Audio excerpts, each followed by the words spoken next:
perusahaan Toyota untuk produk dan fitur di negara asal Jepang, Toyota menyebutnya mobil Yaris. Untuk di negara ekspansi Indonesia, menyebutnya mobil Yaris Asia. Nah, di pasar Jepang, Toyota ini menawarkan dengan mesin 1000 cc 3 silinder dan 1500 cc. Untuk tipe yang hadir dengan penggerak roda depan, yang menarik, penggerak mobil bisa dibuat 4WD. Untuk traksi yang lebih sempurna untuk mobil dengan mesin 1500 cc, Directive CVT. Untuk sistem hybrid juga tersedia penggerak E4 atau Electronic 4-Wheel Drive. Sedangkan di Indonesia mempertahankan mesin 2NR FE inline 4-seal dengan 16 valve DOHC berteknologi dual VVT berkapasitas 1496 cc dengan power maksimum 107 PS di 6000 rpm dan torsi maksimum 14,3 kgm di 4200 rpm. Mesin ini dikombinasi dengan pilihan transmisi manual 5 percepatan dengan CVT 7 percepatan. Jadi, di Jepang itu speknya berbeda dengan di Indonesia dari segi sisi ukuran, dari sisi fitur, engine, dan lain-lain. Nah, jadi perusahaan Toyota ini menyesuaikan dengan kebutuhan di wilayah masing-masing.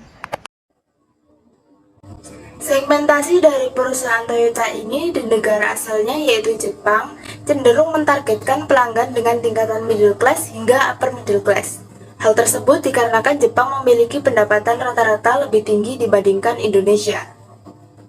Selain itu, budaya kerja di Jepang yang dikenal teliti dan ketat membuat konsumen lebih memilih mobil dengan fitur teknologi yang tinggi dan ramah lingkungan. Sedangkan di Indonesia, segmentasi pelanggan dari Toyota ini adalah pada tingkat middle class atau kelas menengah. Karena konsumen lebih mengutamakan mobil yang tahan lama, nyaman, dan memiliki performa yang baik. Sehingga Toyota memfokuskan pada konsumen yang mencari mobil keluarga dan sesuai dengan kebutuhan sehari-hari. Jadi, Toyota ini mengambil strategi generik yaitu bold leadership yang dimana berfokus pada 3 hal, yaitu yang pertama mengenai sistem produksinya yang efisien, yang kedua pengendalian biaya yang ketat, serta yang ketiga ini kualitas yang tinggi, serta inovasi model mobilnya yang beragam. Toyota ini memiliki program yang bernama Toyota Production System atau juga disebut dengan Lean Manufacturing. TPS ini didasarkan pada prinsip-prinsip seperti just in time serta Kaizen yang bertujuan untuk mengurangi pemborosan dan meningkatkan efisiensi produksi. Dengan menggunakan TPS ini, Toyota dapat memproduksi mobilnya dengan biaya yang lebih rendah serta lebih cepat daripada pesaingnya. Perusahaan ini menggunakan pendekatan yang disebut dengan cost leadership yang bertujuan untuk memproduksi mobil dengan biaya yang paling rendah daripada pesaingnya. Toyota mencapai pengendalian biaya yang ketat ini dengan mengurangi pemborosan pada produksinya dan menggunakan teknologi yang efisien. Nah, untuk kualitas yang tinggi ini, jadi perusahaan ini tuh memiliki standar kualitas yang ketat yang dimana mereka akan menguji setiap mobilnya dengan seketat-ketatnya. Oleh karena itu, perusahaan ini tuh memiliki program yang bernama Six Sigma.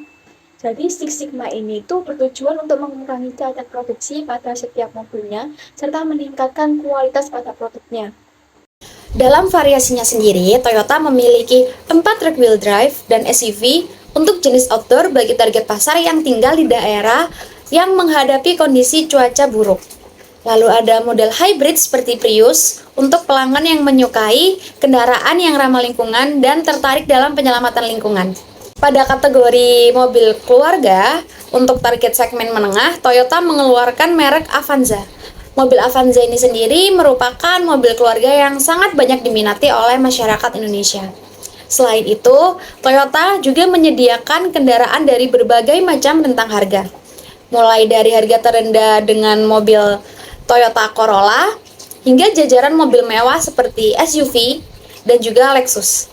Differentiation yang dilakukan oleh Toyota ini adalah berfokus pada banyaknya variasi kendaraan yang diproduksi. Oke, untuk selanjutnya ini ada strategi ekspansi pada perusahaan Toyota, yang mana pada perusahaan Toyota yang diproduksi di Jepang dan juga di Indonesia itu juga memiliki strategi yang sama, yakni transnational strategy.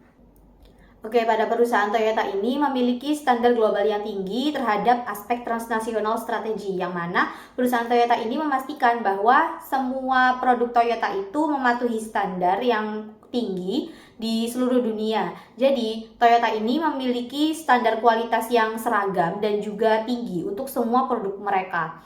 Jadi, tidak peduli di mana mereka itu memproduksi produk tersebut ataupun perusahaan Toyota ini menjual produk tersebut. Tetap saja standar ini itu mencakup segala hal dari keamanan hingga kualitas konstruksinya. Dan yang selanjutnya, Toyota ini itu mengadopsi teknologi produksi terkini yang dapat memungkinkan efisiensi dan juga kualitas tinggi di semua fasilitas produksi Toyota yang ada di seluruh dunia. Jadi, Toyota ini itu berinvestasi dalam teknologi produksi terbaru yang dapat memungkinkan produksi mereka itu mencapai efisiensi dalam proses manufakturnya. Jadi dalam hal ini juga dapat mencakup otomatisasi, robotika, dan juga teknologi terkini yang dapat meningkatkan produktivitas dan juga kualitas produksi pada perusahaan Toyota itu. Nah, di sini saya akan melanjutkan untuk pemaparan tentang strategi ekspansi pada perusahaan Toyota, yang dimana perusahaan Toyota ini menggunakan high local adjustment atau penyesuaian lokal yang tinggi terhadap aspek transnasional strategi, yang dimana perusahaan Toyota ini akan lebih menyesuaikan produk dan fitur dari negara asal ke negara ekspansi yang memiliki berbagai perbedaan, termasuk preferensi konsumen. Hal ini membuat perusahaan Toyota untuk dapat mengubah karakteristik dan spesifikasi kendaraannya agar dapat sesuai dengan keinginan konsumen di lokasi tertentu. Seperti contoh, Toyota dapat menghadirkan kendaraan dengan ukuran yang lebih sesuai untuk dapat memasarkan produknya di kota yang padat penduduk, seperti contoh yaitu Toyota Yaris yang memiliki bentuk lebih kecil. Tidak hanya itu, Toyota juga menyesuaikan sistem kemudi dan fitur keselamatan yang sesuai dengan standar dan regulasi lokal atau di negara ekspansi seperti di Indonesia. Dengan kata lain, Toyota di sini akan selalu menyesuaikan produknya agar selaras dengan preferensi dan kebutuhan pelanggan di berbagai kota dan pasar global. Selain itu, Toyota juga melakukan penyesuaian operasi pemasaran dan distribusi untuk memenuhi preferensi dan budaya konsumen di berbagai negara. Toyota menggunakan pendekatan ini untuk mengubah strategi pemasaran dan saluran distribusinya agar dapat menyesuaikan preferensi dan nilai-nilai budaya yang berlaku di negara ekspansi, termasuk di negara Indonesia. Hal ini mencakup perubahan dalam cara perusahaan beriklan, menyusun kampanye pemasaran, serta memilih lokasi dan metode pendistribusian yang paling relevan untuk pasar lokal. Dengan demikian, Toyota akan menciptakan pesan-pesan yang lebih relevan dalam menyampaikan produknya secara efektif dan dapat membangun hubungan yang lebih kuat dengan pelanggan setempat, yang memungkinkan Toyota untuk mendapatkan lebih banyak dukungan di pasar tersebut. Nah, perusahaan Toyota sebagai produsen otomotif global sebagian besar akan menerapkan strategi transnasional, yaitu tinggi dalam standar global dan tinggi dalam penyesuaian lokal. Mereka akan mengutamakan efisiensi global dalam produksi dan inovasi teknologi, dengan tetap merespon aktif terhadap perbedaan pasar dan preferensi konsumen di berbagai negara. Hal ini memungkinkan untuk perusahaan Toyota dapat mempertahankan reputasi sebagai produsen mobil yang handal dan efisien di seluruh dunia dengan tetap memenuhi tuntutan lokal.